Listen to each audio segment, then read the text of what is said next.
Now that the Hoosiers have Kel'el Ware on campus, how do they avoid some of the pitfalls that plagued him at Oregon and make the best of this situation? You are Locked On Hoosiers, your daily podcast on the Indiana Hoosiers. Part of the Locked On Podcast Network. Your team every day.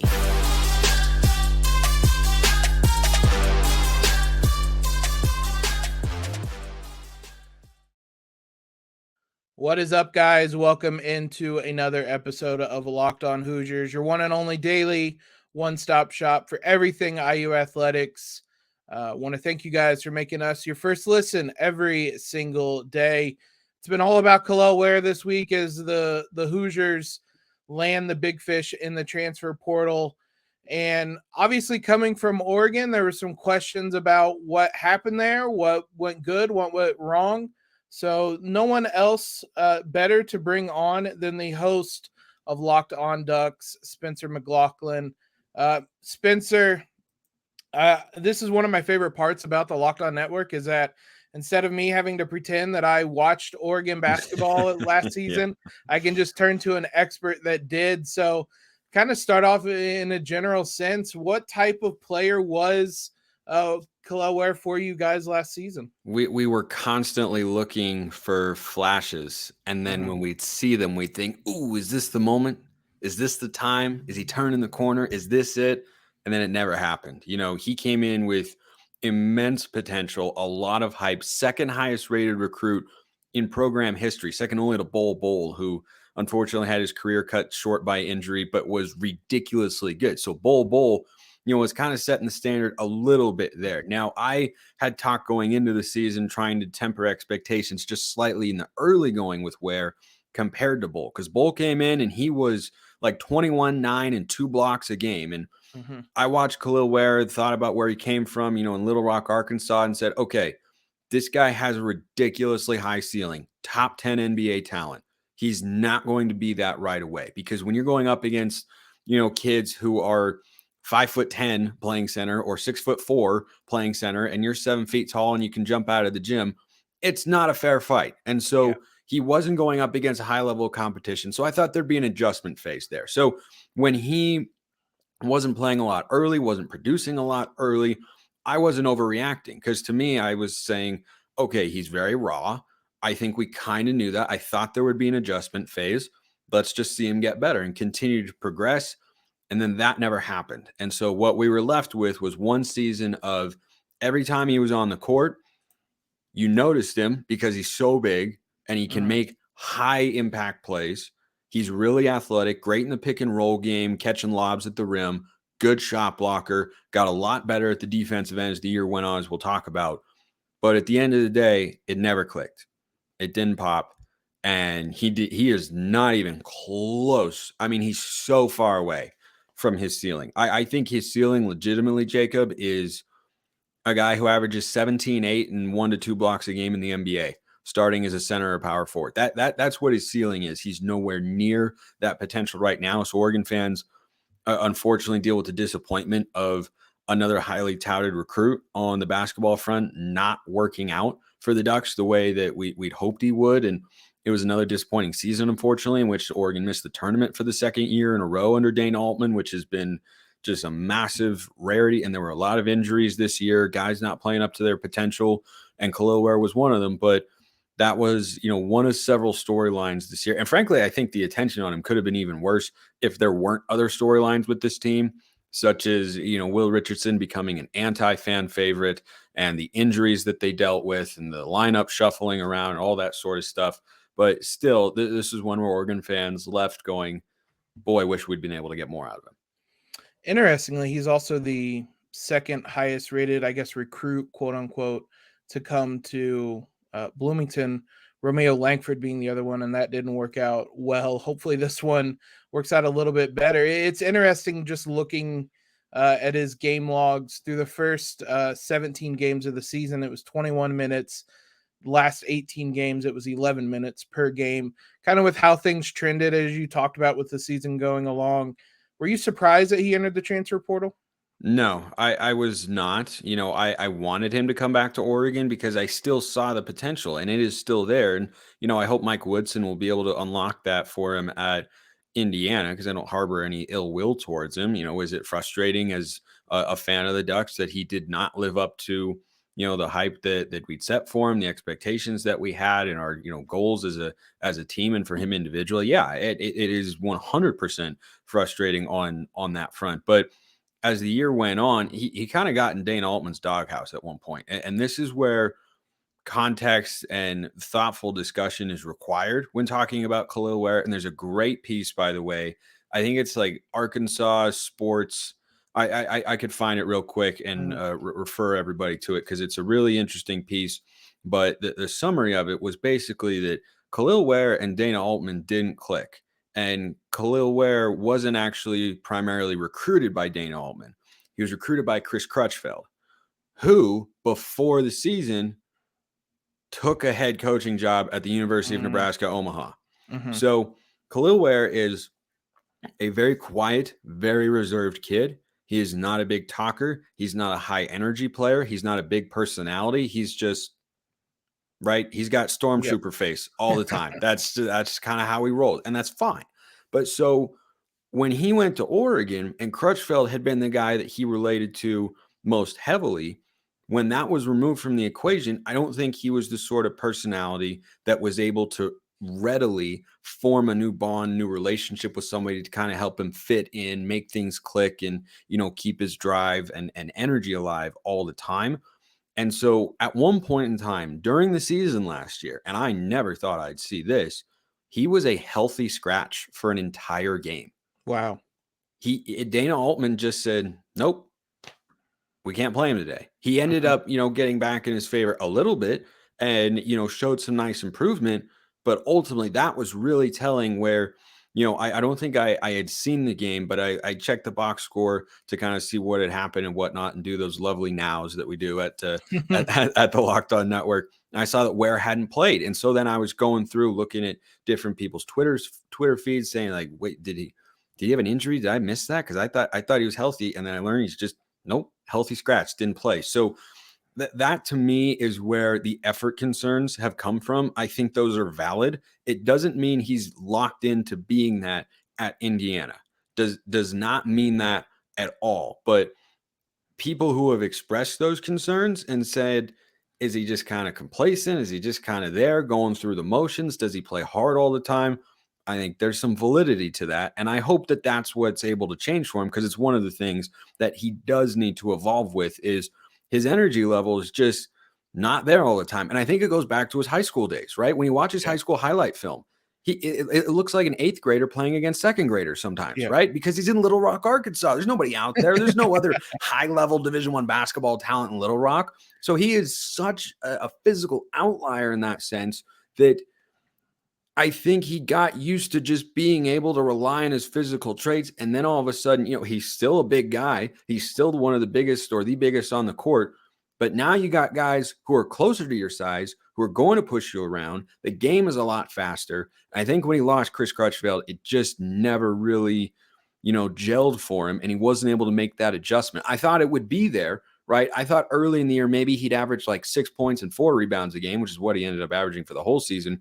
And then I thought by the end of it, you look back and say, yeah, over the last 20 games, he averaged, 15, 8, and 2 blocks. And that first part was there, but the second jump, unfortunately, never came.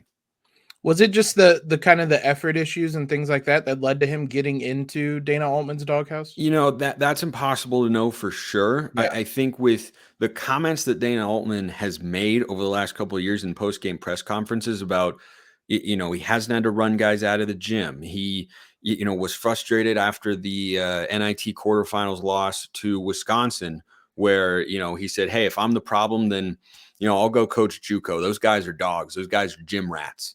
And that to me might have been a subtle shot at more than just Kel'el Ware because, those comments existed at the end of the previous season as well.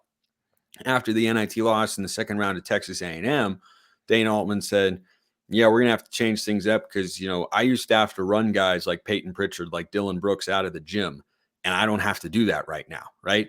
And then Kel'el Ware came in, those comments continued. So they preceded him, but they continued while he was there. And there were a couple instances where Dana Altman called out Kel'el Ware specifically in post-game press conferences and said, he's got to be better than that. He's got to do that. And I think we all know when, you follow coaches' press conferences consistently, takes a lot for him to call out a player in a negative light, right? So I think when you look at, when you try and read the tea leaves, you could say, yeah, the effort was a problem. I don't think it was the entire problem, but it was clearly a part of it, because I don't know how else you could be someone who's that gifted physically and be a healthy scratch for a game. So I can't confirm that. There's no insider info. I don't think they would, put anything out with regards to that anyway. But based on the quotes we've seen here and there, I think you can say it's a reasonable conclusion to reach. Let's talk about the offensive side of the ball. Get some insight into how Kel'el Ware played last season with the Ducks. But before we do that, I want to talk about one of our longtime sponsors here, Built Bar. If you guys are looking for a delicious snack but don't want all the sugar and calories, then you need to try the best tasting protein bar out there, Built. You guys got to try this. I had one before I came on air, by the way. Not kidding. Yeah. Mint brownie all the way. Yeah. Oh, I'm a big cookies and cream guy. Also good. Yeah, they taste like candy bars, honestly, and I've accidentally called them candy bars multiple times. They're covered in 100% real chocolate. They're healthy for you. They taste amazing. 130 calories, 4 grams of sugar, 17 grams of protein. You guys can get them over at built.com. You can also go to Walmart or Sam's Club. They're available at both of those locations. If you're close to a Sam's Club, you can get a 13-bar box with brownie batter puff, churro puffs. If you're close to a Walmart, you can get that cookies and cream, the double chocolate bar, or coconut puff, or you can head to built.com and get any or all of the flavors that you guys are looking for. Go try them out today. You can thank us later. Let's talk about that offensive side of the ball. Kel'el Ware seems like one of those guys, if you watch the highlight tape, you'll think he's a terrific player because of those flashes that you were talking about. He's listed as a center, obviously a 7-footer. Was he a guy that played more on the perimeter, more on the post? Did it seem like he had a preference between those? Offensively, going into the year, I wanted him to be Oregon's starting power forward. Ended up not being that, and he played almost exclusively at center, but I wanted him to start alongside N'Faly Dante and have him be a stretch 4 and Dante dominate in the paint. But he was primarily played at center, and he showed an ability to score really at 2 levels, kind of in the painted area and beyond the 3-point line. Mid-range game, not there in a significant way. He can hit some turnaround fallaways, but those are closer to paint shots, I think, than mid-range at this point in time. That's not a dimension he's got in his offensive repertoire right now. He could, right? I mean, if you can shoot threes, you can, of course, hit mid-range shots. But he's a guy who is kind of the prototypical modern big, right? He's got a low post game. He's got decent touch. He knows how to shoot. He can hit a follow-away, but he can step out. He can run a pick and pop. He can catch a 3 or catch a ball on the wing, hit a 3 against a zone or in transition. And he can, when he wants to, run the floor decently well. But what I think he's best at offensively, I mentioned this earlier, is catching lobs at the basket. And when we talk about the flashes with Kel'el Ware that we did see at Oregon this year, those were big moments. I mean, when he would catch a lob at the rim, you'd go, how does he get up that high? How is he jumping that high? How is he doing that sort of stuff? That's just the sort of athlete that he is. And he got really good at that as the year went on, and those plays were really, really good, to the point where they would draw up lob plays for him out of a timeout or out of a break, or just in the flow of the offense. They would have specific lob plays for Kel'el Ware because he's that sort of athlete. So that part of his game is fine. The rest of his offensive game, though, Jacob, I don't know if you want me to just kind of go right into this, he's very raw. I mean, insanely raw. Like the potential is there, right? Like the maximum ceiling, he could be Dirk. I mean, when he puts up a turnaround fall away, he is 7 feet tall. He releases the ball, at his head pretty much. He's not, the shot's not getting blocked. He can shoot over double teams. He can just turn and fade the other way. The problem that I saw this year with his low post game was when the shots went in, man, they looked really good. And you went, oh, top 10 NBA pick. But when they missed in a way that made you think, did he start playing basketball a year ago? What, like, I mean, he would have some ugly, ugly bricks, and it's just refinement, right? It's gym time, it's game reps, it's putting in the work, putting in the time. And I think, that also contributed to, people asking questions about his work ethic. And I've compared him, I think very fairly, to another 7-foot, 5-star center, McDonald's All-American that Oregon has on the roster, a guy by the name of Nate Biddle. When Nate Biddle got to Oregon's campus last year, I was unclear as to why he was a 5-star recruit. He barely played. And when he did play, he was utterly unimpressive. By the end of this season, Jacob, he was a guy putting up 20 and 10 games, and it looked like it was totally natural. I saw him get better reading the defenses to, attack for lobs. I saw his post moves get better. He needs to become a better three-point shooter. So does Khalil Ware. But I saw the improvement. I saw the growth. And when you look at Khalil Ware offensively when the season started at Oregon, and you look at it at the end of the season with Oregon, it's the same guy. He can put on impressive moves. And when he's hanging in the air, turning over his shoulder, trying to shoot a fall away, you go, oh, man. And when it goes in, you're like, man, that's unstoppable. But he'll go 1 for 4 on him, and 2 of them might not even hit the rim. So he just kind of has to tweak, refine, and finesse those elements of his game. He's got soft hands. He just doesn't have a great feel for where the basket is all the time in terms of what he needs to do in order to put the ball through the cylinder. So that is not a refined portion of his game. And then 3-point shooting. Almost every 3-point shot he took this year was open. He's not hitting step back threes. He's not hitting pull-ups in transition, right? It's pick and pop, swing the ball to, like, he's getting good looks on threes. He shot about 27% from deep. There's no reason he shouldn't be 35% or above. No reason, right? And that was another thing. At the start of the year, he was struggling from beyond the arc. And at the end of the year, it didn't get better. It was just the same. It was flatline. And I go back to the assistant coach factor. Something was just not gelling. I don't think he and Altman completely got along. The call outs, the healthy scratch, I think that all kind of adds up in that sense. But, Hoosiers fans, I tell all you this not to say that he's a terrible, no good, very bad player. He's not.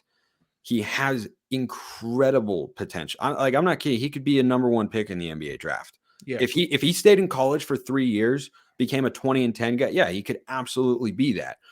I don't think he will, but he has that sort of potential.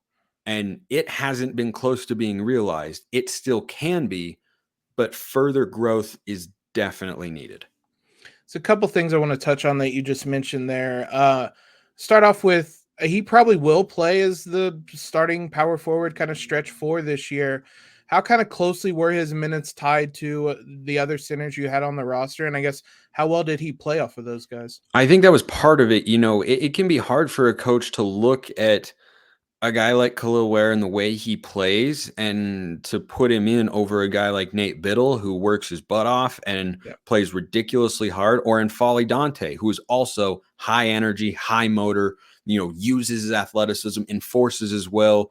And sometimes it looks like Kel'el Ware was just kind of out there going through the motions, right? Yeah. So I think that was a factor for sure. He was not the only, like I said, he's one of 3 7-footers Oregon had to play this year. So he wasn't able to earn that playing time. He had the greatest potential.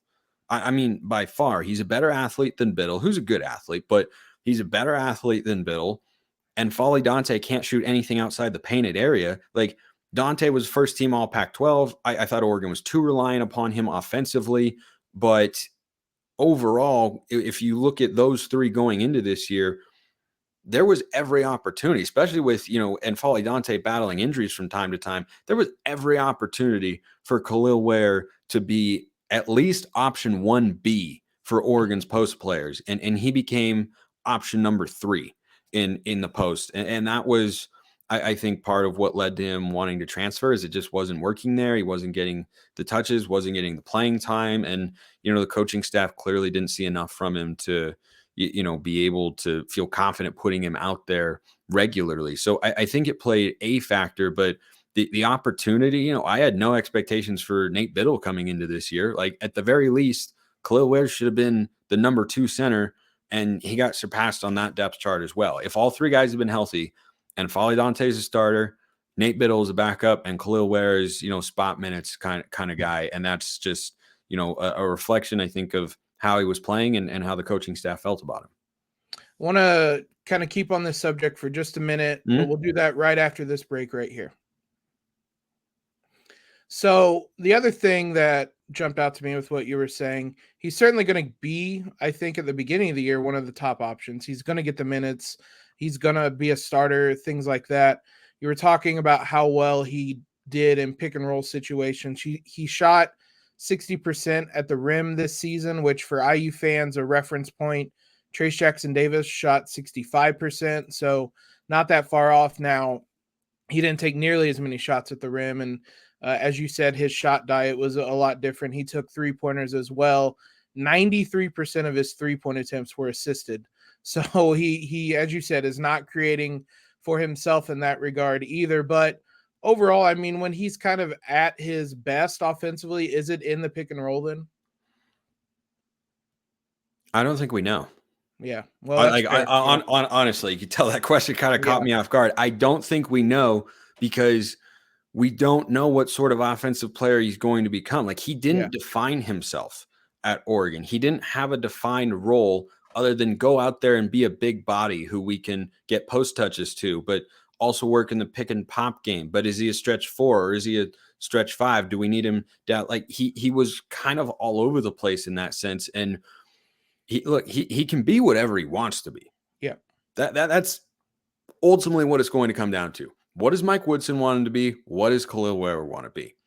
Does he want to be, a not super physical stretch 4? Does he want to be a not super physical stretch 5? Is he able to ratchet up that intensity level and be a dominant low post player who's capable of shooting from the outside? Like, I don't think we know, because he was never, at no point in time, was he ever a focal point for Oregon's offense for more than 2 or 3 possessions at a time. And those were primarily low post touches. So maybe based on that limited sample size that I talked about, we'd say he wants to be a low post guy who can also shoot. But there's no reason he can't be, a stretch 4 who lives on the perimeter, learn to put it on the deck a bit.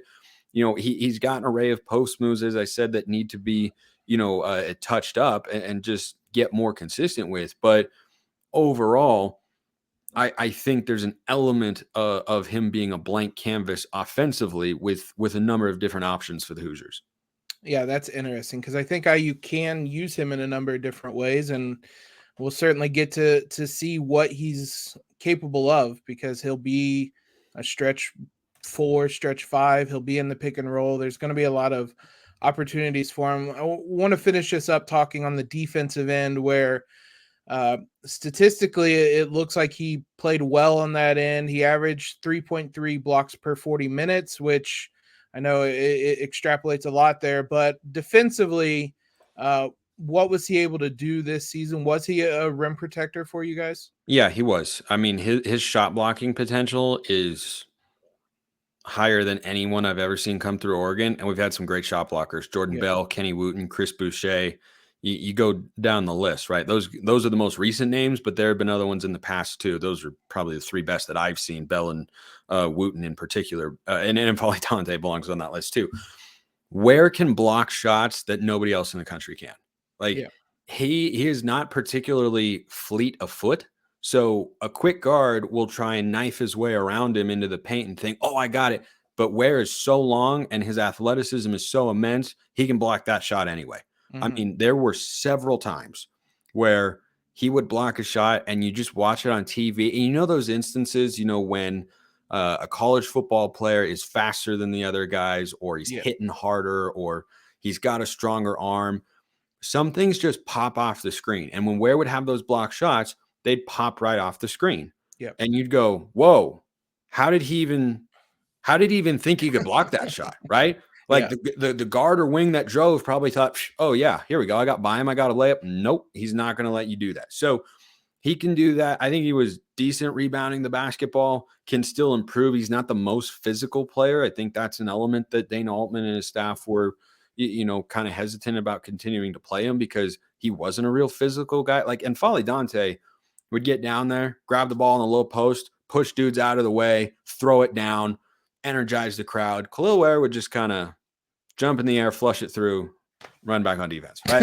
Like he wasn't moving guys out of the way. He's not moving guys off the block. His game is a lot closer to Dirk Nowitzki than it is Shaq. So that being said, defensively is where he showed the most growth this year, just from an assignment standpoint, understanding the defense, where he needs to be, rotations. He struggled with that early. It got better, but the shot blocking was always there. And he knew how to intimidate guys as well. You know what he really does well? He doesn't leave his feet. Yeah. He does not leave his feet defensively. And I think, psychologically, it's probably because he's never needed to. Yeah. But he's not a guy who draws a lot of fouls.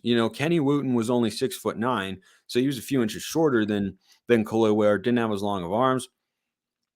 He got into foul trouble a few times because he was up in the air all the time. Kel'el Ware doesn't have to leave his feet to block shots. He can just kind of stand there, roam, swat off the backboard. He doesn't have to have perfect timing all the time, but his timing, I think, got a lot better as the year went on. So I think defensively is where he's the most advanced, but that's only because offensively he is. I mean, he's hardly even scratched the surface. I don't even know if he has scratched the surface. He may have dinked it. Yeah, and the benefits of having a 7'6" or whatever wingspan is you don't have to anticipate as much. His arms are long. His arms are long. They look long on TV. Yeah. Like if you just watch him play, the first time Indiana fans see him play, just look at his arms and be like, I feel like one of those arms is about as tall as me. Yeah. When you said things popping off the screen, that's what I noticed is like, damn, he has some long arms, and I can understand why he's able to block shots that others haven't been able to. So Spencer, I thank you a ton for coming on and kind of providing all this insight. Like I said, this is stuff that I certainly never would have learned through reading articles or anything like that. So in case if people want to know, let them know where they can find you and your work at. Yeah, I'm on Twitter at smalls_55, but I host Locked On Ducks and Locked On Pac-12 as well. Lots of fun right now. Through all this media rights nonsense. Those are Monday through Friday on YouTube and wherever you listen to your podcasts. But yeah, happy to come on. I think it's the first time I've ever been on the Locked On Hoosiers podcast. You never know. Maybe Oregon and Indiana could meet one day and we could do it again. I'd love to, but thanks for having me on, Jacob.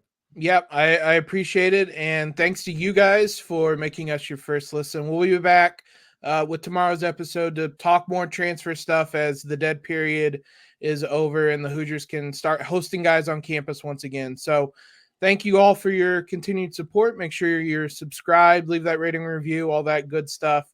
Most importantly, though, guys, as always, LEO.